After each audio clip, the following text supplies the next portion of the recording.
For a brief moment, all eyes were on Chattanooga as President Obama laid out his agenda, and it was a moment that magnified the city's place on the map. I'm going to keep on making the case and fighting for the fact that we need to raise our minimum wage. 24 hours before Obama took the stage, Amazon announced it was adding more than 7,000 jobs nationwide. So speaking in front of a crowd of more than 2,000 Amazon employees who work at this Chattanooga fulfillment center wasn't just a fluke. It's an honor. It's not every day you think that the president will show up at your work. We don't get a chance to meet our president, no matter what political affiliation he's a part of. We don't get that opportunity here in the South very much, and I feel like it's a great opportunity for us and for him to meet the people in the South. Now, even though a friendly crowd attended the speech, not everyone clapped and cheered. But even Obama admits his politics aren't always popular in Tennessee. In Chattanooga, Eric Avier, WDEF News 12.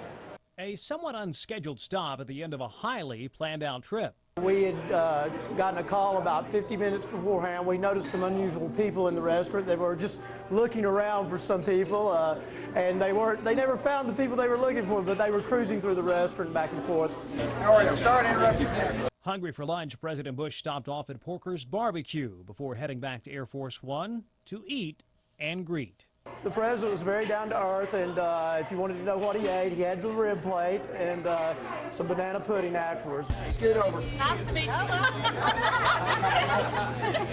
right, Paul, can we get this table? Everyone inside the restaurant when the president arrived was allowed to stay. Mr. Bush even posed for pictures with customers and employees.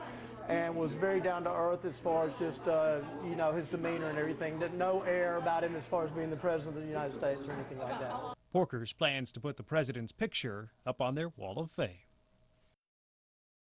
But the president has been welcomed to the scenic city, and any moment now we do expect him to begin his speech, which is expected to last about 30 minutes. And we might also mention that this is a larger crowd than he's seen at any point during the day, as we understand.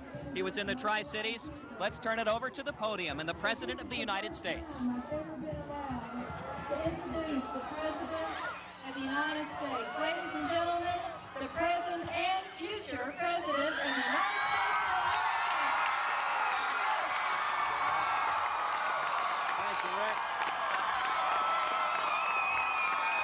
Thank you very much. Thank you very much. Four more. Four more, that's who we need. What a great Tennessee welcome. Thank you, almost. Where's Zach? Here's a way to help clean. Get Zach up there. This campaign. I got to get this on here.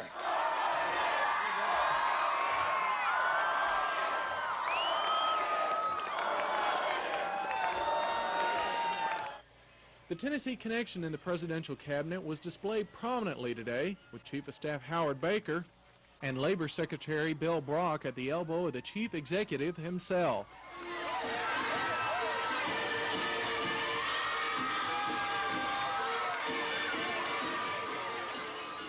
Reagan let it be known early on that the purpose of this visit wasn't politics, but the quality of schools. When it comes to quality in a school, the important thing is not what goes in, but what comes out. After a brief speech, Reagan left by motorcade for a commencement address to 3,000 seniors at the UTC Roundhouse.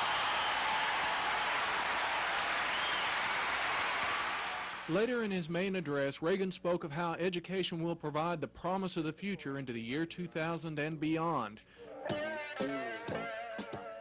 Then on September 2nd, 1940, a distinguished visitor came to Chattanooga to dedicate the dam to the people of the United States.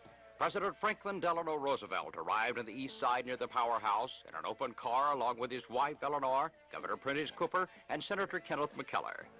Speaking to a nationwide audience, the president called the project the biggest ever undertaken by the federal government. At that time, it was. As hundreds stood in the bright sun that day, Roosevelt continued that the project had been continued and completed with no delays. Such could not be said of today's large projects. And he said in that day, and we quote, "We see the progress we have made, that we are making, and that we propose to continue." to make. This is Tom Hogue.